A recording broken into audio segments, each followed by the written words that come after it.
Hi, everyone, and welcome to the very first episode of Get Scared with Gracie, where I'm going to be reading and reacting to scary stories that involve the paranormal, supernatural, and everything spooky. Let's get into it. Okay, so I did find a few stories on Reddit that sounded pretty interesting to me. I obviously don't know if they're true or not because it's Reddit. I also didn't completely read through them because I wanted to give you guys an honest reaction and give my honest opinion on it. So we'll just see if these stories hold actual substance or if we think that they are true or not. Okay, so the first story that we have today is from 8 years ago. There's no title on it, so I'm just gonna go ahead and get right into it. When I was a senior in high school, a bunch of my friends and I used to drive into the hills to drink and get away from our parents. I was the DD one night and drove back 4 of my friends. 2 of the girls were really drunk and started puking, so we pulled over in a park. Both of the girls started puking outside my car doors, and then this pickup rolled up behind us and had its high beams on us. I thought it was the cops and was just waiting for them to bust us, but the person in the car just stayed there. Creepy. Eventually, we closed the doors and drove away. The pickup followed us. I started driving faster and through a neighborhood I knew really well, taking every turn and starting to speed up, but the pickup kept following us. Eventually, my friends needed to puke again, and we pulled over. The pickup stopped behind us and again just kept its lights on us. I looked through my rearview mirror and saw an older white guy with a beard. He started reaching for something in his glove compartment. At that point, I freaked out, told my friends to pull my other friends in the car, and floored it. We took a couple turns and lost the guy. We stayed in a driveway of a random person for like 15 minutes and then decided it was safe. We turned back onto the main street and the pickup was waiting for us. I drove fast as I could down the main street and the pickup kept following us. Eventually, at the bottom of a hill, there was a massive accident and a bunch of police cars and fire trucks. I started to slow down like I was going to pull over towards the police. The pickup overtook us, ran red light in front of the cops, and I never saw him again. I have no idea who that was or what he wanted, but it was terrifying. That obviously wasn't like the scariest story ever, but that's definitely terrifying. Okay. So our next story is from 5 years ago, and it's labeled as True Halloween Story. 2 of my friends, K and B, for the sake of their privacy, were out trick-or-treating. We decided to go to the rich area since we all lived in the more poor middle-class area. While we were entering the rich neighborhood, a truck with 5 to 6 men drove past us and yelled something. We assumed that they were drunk. We decided to ignore them and be on our way to get the good candy. We were just minding our own business when the truck stops about 20 feet ahead of us. At this point, the 3 of us are starting to feel uneasy. We all decided to stop and see what these men were planning on doing. Why would you do that? Literally, why? One of the men hops out of the truck bed and then reaches his arm into the truck and pulls out a chainsaw. This man then proceeded to run full speed at us with the chainsaw. This freaked the crap out of all of us. Kay and I ran up one of the side streets towards a friend's house in hopes to hide out there. B ran in the opposite direction. Kay and I lost the man with the chainsaw after a few minutes. Okay, first of all, I have to say I hate the way that they're labeling their friends as letters. I hate that. Like, it's Reddit. No one's gonna know who you are. Just use the name. It's a first name. Anyway. Kay and I lost the man with the chainsaw after a few minutes, and we hadn't heard from B in a while. After about a half hour of calling B's phone and wandering around the neighborhood, we finally found him. This was one of the most terrifying experiences I have ever experienced. Nice. So I think that guy was probably just messing around. It probably wasn't like a real chainsaw or like didn't have like the chains on it or whatever. Like, I don't feel like that. That's not a good Halloween scary story. Sorry guys, some of these are not good. Like I said, I did not read completely through them, so I don't know. Okay, this next story is from 5 years ago. It's not scary, or to me, but it is unexplainable and supernatural. Okay, let's see. I currently live alone in my grandparents' house, my grandpa's childhood home. It's been in the family basically since it was built. My great grandpa didn't die in the house, but he was rushed to the hospital from the house and eventually died. I think that's just as bad as dying in the house, to be honest. Like, because the energy is still there. Like, I feel like the scariness of like dying and having to be rushed to the hospital is still there. So I feel like that's just as scary as dying in the house. But anyway, it's important to note that a lot of the original furniture is still here. So my great grandpa was a stern but affectionate guy. He was that trope where the big, tough, scary dude is secretly soft for kids and animals.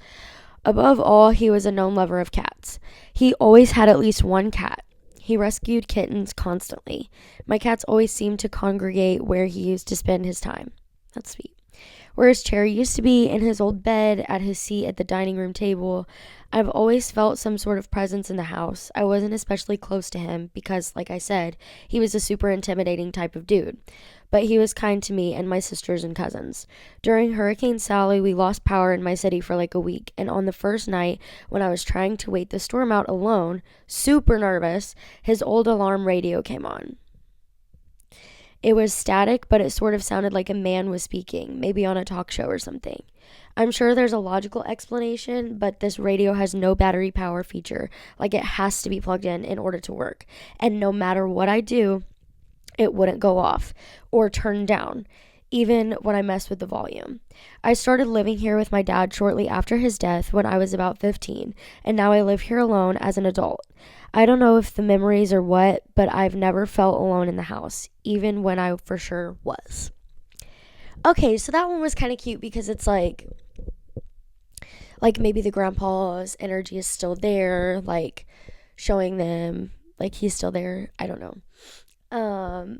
I like that story because that is pretty unexplainable. Like if the radio was not plugged in and it's not battery powered and she heard a man's voice through the radio, that's pretty unexplainable to me.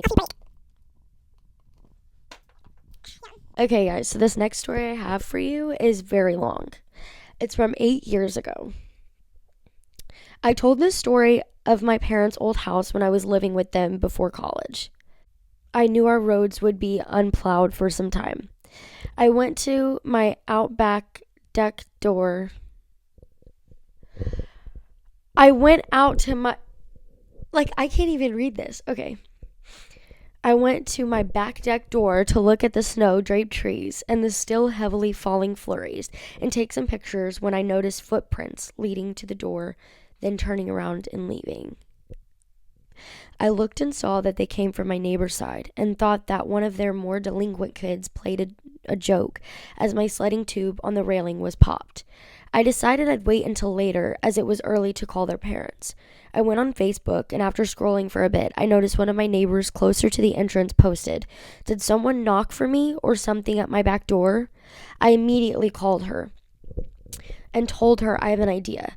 I called the first house on the entrance and told him what was going on. We went and checked, and sure enough, there were two. He went and checked, and sure enough, they were there too.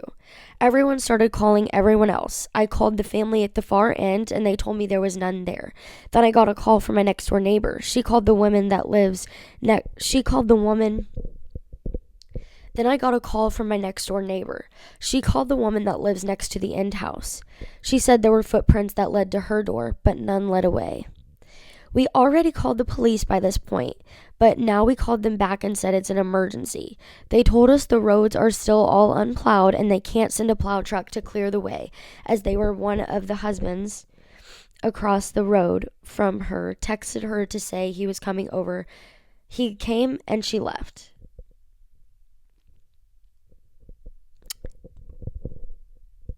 I don't think that sentence made any sense. Put up one guy's live feed motion recording hunting cameras facing all exits. Nothing came out. Around 7 p.m., a plow truck came as well as 3 cop cars. The couple she was staying with and her The couple she was staying with and her went to her house and stood in the doorway as the police searched. They found nothing. She begged them to keep looking, so they did. Two of the cops went into the basement again. This time, only one came up. He took her to the side room, and we could hear hysterical crying. They told us they found someone hiding under a cover opening in the stairwell that she didn't even know existed. A few minutes later, a scruffy man screaming and kicking came out in cuffs and was led away. In his little campout, they found blankets she had just cleaned and put away in the room next to hers. She she stayed in other people's houses for a long time before going back. I would too. That's terrifying. Even then, she wouldn't stay alone. Even then, she wouldn't stay alone. She sold the house that next summer. He turned out to be a thrill-seeking junkie who was on probation for assault against a family member. The cops told us that they feel like he didn't want to stay at his apartment after a fight with his roommate and drove off in his roommate's car from the country over and got stuck in our unplowed roads. And that's why you always make sure your doors are locked. Okay, that's a good story. I think that it definitely would be more interesting if it wasn't written so poorly. No hate though. I just wish it was written a little bit better. So this next story I found is from 8 years ago. I was walking at 10 p.m. at night in a park that had a forest trail with some friends to ghost hunt. We were a group of about 10 people. I kept hearing footsteps behind me and near us, and nobody was there. I was in the back of the group since no one wanted to be there, human shields and all. I hate being at the back. I would much rather be at the front. If we were ghost hunting in haunted houses and everything, I always want to be in the front. I do not want to be left behind. I can't do that. No, thank you. So I was more in the open, trailing behind a bit with a partner, when out of nowhere, I heard a loud, blood-curdling scream. It sounded like a girl screaming bloody murder. It surprised me because I didn't expect it, and I jumped on the spot. I glanced at the scaredy cat of the group, no reaction. I glanced at my partner of the group, no reaction. So I just shook it off, but then I heard children laughing and more footsteps away from us in the direction I heard the scream. Nobody was there. After that, we reached a dead end, turned back, and left the trail. I asked my friends if they heard the scream, and they all gave me a blank look. What scream? One of them asked, so I told them and confirmed no one else heard it. A few years later, I decided to look up the park, and it turns out a girl was shot and killed in that park. My condolences to that girl. Also, there have been reports of other people hearing children at night as well, even though there are no children outside past the curfew. I don't know if I fully believe this story. I think that maybe they were just I think that maybe they were just scared, they were just being paranoid, because when you're ghost hunting and stuff like that, or if you're out in the woods at night in the dark with just a few friends, I think that you could hear and see things that are not really there. So I think that story is probably not true. Not saying that they didn't experience that. They probably did hear screams and laughter and whatever, but it didn't say the girl was shot the same night or anything like that. I'm sure that everyone else would have heard a gunshot if it was true. So I don't think that one's necessarily true. Okay, for the next story, and it's from 3 days ago. I love that. Okay.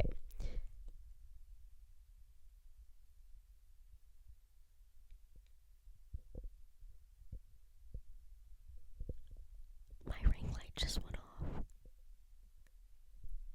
Okay. Let's continue. Now that I am terrified. I thought I lost power for a second, but I didn't. Okay. So, like I said, this story is from 3 days ago before I got rudely interrupted. When my friend, let's call him Mike, was a sophomore in high school, he was in the gym locker room and lost a very sentimental gold necklace. It had been passed through his family, given to him by his dad. It had his family's crest and family's initials engraved on it. I didn't meet Mike until late into college. Senior year, a group of us drove across the nation for spring break. My car was the first to arrive at the beach house. While the rest of my car unpacked, I went by myself to check out the pool. I sat at a picnic table by the pool, taking in the beach view and sunset. I specifically remember thinking, wow, this patio tile is super smooth. And I picked up my feet and looked down at the unique tile below. A few moments later, I heard the next car arrive. I get up to go into the house to greet them. As I stand up, I feel this weird pain across my foot. I'm standing on something. I lean down and pick up a gold necklace. It was the weirdest thing. I can't explain it, but it literally felt like it appeared out of thin air. Despite me being the first one in the backyard, I picked up the necklace and had this weird, overwhelming instinct to give it to my friend, Mike. He had just arrived in the second car. I knew it could have likely been left by a previous guest, but I couldn't shake the strong urge to give it to him. So I do. Mike was just walking into the house. I give him the necklace. Wide-eyed, now holding and examining the necklace, he looks at me and asks, "Where did you get this?" So I tell him the story. It turned out that was not just some random necklace. It was his necklace. The one he lost in high school, across the nation, with his family crest engraved. His dad had given it to him, and shortly after Mike had lost it, his dad passed away. It felt nice to be some sort of catalyst to reunite him with the sentiment. Still to this day, I have zero explanation as to how this was even possible. Okay, so I feel like that's kind of like those like glitch in the matrix stories. I don't feel like that's necessarily like a scary story. But I do believe that stuff like that happens. Like, I feel like everything in this world is connected, and I feel like that sometimes we're given signs and things, especially in moments of need or sadness or like missing a person that has passed on. So maybe that's exactly when so maybe Mike received the necklace exactly when he needed it. That's what I think. And I love that. And it's a really sweet story. Okay. This next story is very short. But I'm just going to read it anyways because it's from 3 days ago. Okay. So I never tell people this because I know people will think I'm crazy. But I remember back when I was 20, my friend and I had hung out late one night when we decided to go bowling. We finished a little after midnight and went to a park to just talk. I dropped her off at her place around 2 in the morning, and as I was driving back home, I swear I saw the Grim Reaper. I caught movement in the trees out of the corner of my eye, and when I turned, I saw a huge black mass with a white face, glowing red eyes, and bat-like wings in the dark robe. I glanced at it. It flew over my car and vanished into the night. It scared me. I think I've only told this story twice because I know how crazy it sounds, but I hadn't been drinking that night, and I wasn't into weed yet. It might have been a delusion from being tired, but I don't remember feeling tired that night. I think that's another one of those situations where you probably just imagined it because you're already terrified. It's 2 in the morning. You're driving late at night alone. Like, it's probably just your imagination. That's what I think about that story. It's really good. So, okay. I just read, like, the title. This is also from 3 days ago. I'm still on the same, like, Reddit thread. Okay. This person says, I have one. I think I brought a mimic home with me. A few years ago, I went to get Reiki done. It was a good experience, then I came home. A picture from behind our couch fell off the wall. I didn't think anything of it, just put it down to accidental or it had been knocked over. Later that night, I was lying in bed and my mom's room was across the landing from mine, and we both leave our doors open to chat of a night, but she was nearly asleep at this point. The whole house was silent, and I heard my stepdad shout my name from the bottom of the stairs in like a concerned voice, to which I said, "Hello?" Back. No answer. I walked to the top of the stairs and whispered again, Hello? Still nothing. Then I heard my mom whisper loudly, "Did you hear that too?" The whole point of this is that my stepdad was not in the house. He was out. We called to confirm. He hadn't come home. We called to confirm that he hadn't come home. We looked outside to see if anyone had walked past to shout through the letterbox, even though I knew for certain where the sound came from was the bottom of the stairs. This happened about 7 years ago. We still talk about it now frequently as it was a truly scary experience. And just to add, I feel like I should mention it goes a bit deeper than this. Since I was newborn, my Catholic grandmother used to say I had a gift. I dreamed premonitions and always felt I had some sort of sense. I was told during Reiki I channel a lot of people who have passed over, people who aren't relatives. And she did mention I could experience audio visual things after the session, but I took no notice. I probably would have doubted myself all these years later, only that my mom was my absolute witness, and she is a see it or believe it type of person. Not sure if any of that is important, but I have shared this with a few people who've had similar experiences. That one's interesting. I don't know if that necessarily sounds like a mimic, but possibly. It's definitely terrifying. That's really scary. I also think that, like, since she has her mom to back it up and that her mom heard it too, then I feel like it's more believable for sure. I just don't know if I fully believe it because it's Reddit, but that's scary. That's really scary. Because, like, if your mom heard it too, you're not crazy. You were not imagining that. Like, it's definitely something. This next story is also from 3 days ago. It's in that same thread. I bought a new build house in 1994 when my son was only 6. We lived alone in the house. The family room has a cathedral ceiling and a mirror over the fireplace mantle that reached the ceiling. The mirror was spotless when we moved in. A couple weeks after the move, during which time only my mom had visited, I saw a large palm print in the middle of the mirror, well above mine or my mom's reach. A couple of months later, I was home alone and in the kitchen cooking when I felt a firm hand pressed down on my shoulder. Months later, friends came over with their kids to go trick-or-treating together. One of the kids was a 6-month-old baby. A couple of us were standing on the sidewalk in front of my house when the baby started waving to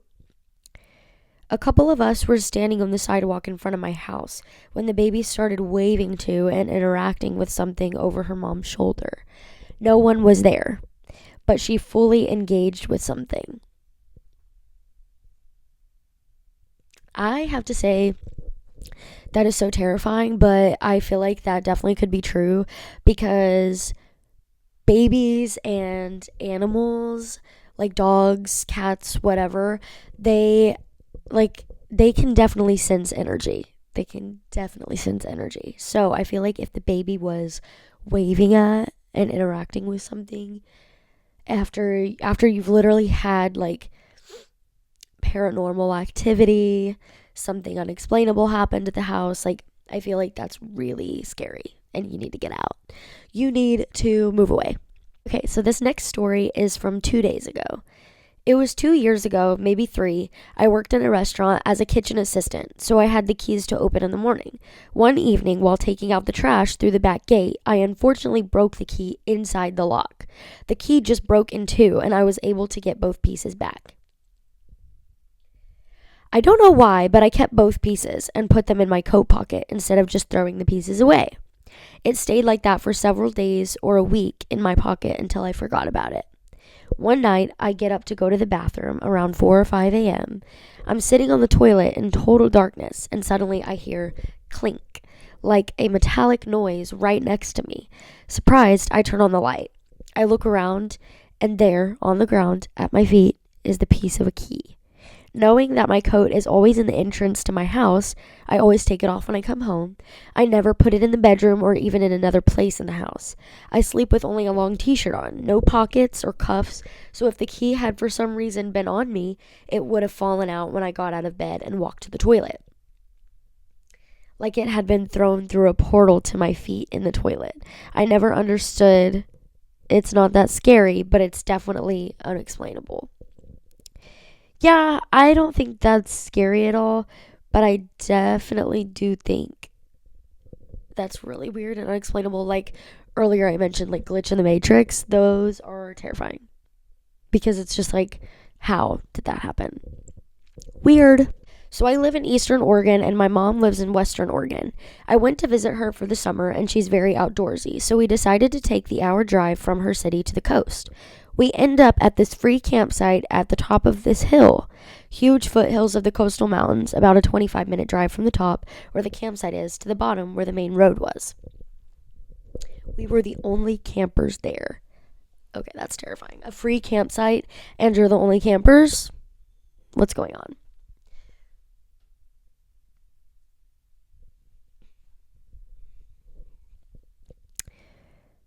We relaxed for the rest of the day, made food, etc. A truck full of men drive up the hill and talk with my mom. I don't know about what, wasn't suspicious at the time, and they leave. Fast forward to the middle of the night. I wake up to my mom sitting straight up in the tent. I wake easily, so I heard her gasp, and it woke me. As soon as I saw she was awake, she put her hand over my mouth because I was starting to ask her what's wrong. It was dead silent, and all of a sudden you hear footsteps right beside the tent. The little flap that covers the zipper was even moving. Thankfully, my mom had quick wits and said very loudly, "Kenny, grab the gun." Kenny is my dad, although that doesn't matter. Mind you, he was not there, just us girls, like I had previously said. They left, no harm was done. Thank the Lord for my mom. I think I want to do an episode of just scary camp stories. Like, this thread has quite a few, but I'm going to go ahead and read one more. Story is from 7 years ago. I was camping in a valley by myself with no cell service. I stayed late on a trail and ran into a nice local dude as it was getting dark. He showed me a local camping spot close to the road and the river, but camouflaged. I had a fire, drank beer, and listened to my friend's comedy podcast. I was loud and visible. Because it was dark already, I decided to sleep in the back of my truck under my topper next to all of my gear as opposed to setting up a tent.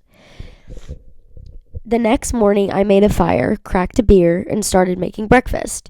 Then I noticed that there is a man at the edge of my camp. He comes closer, but never looks directly at me.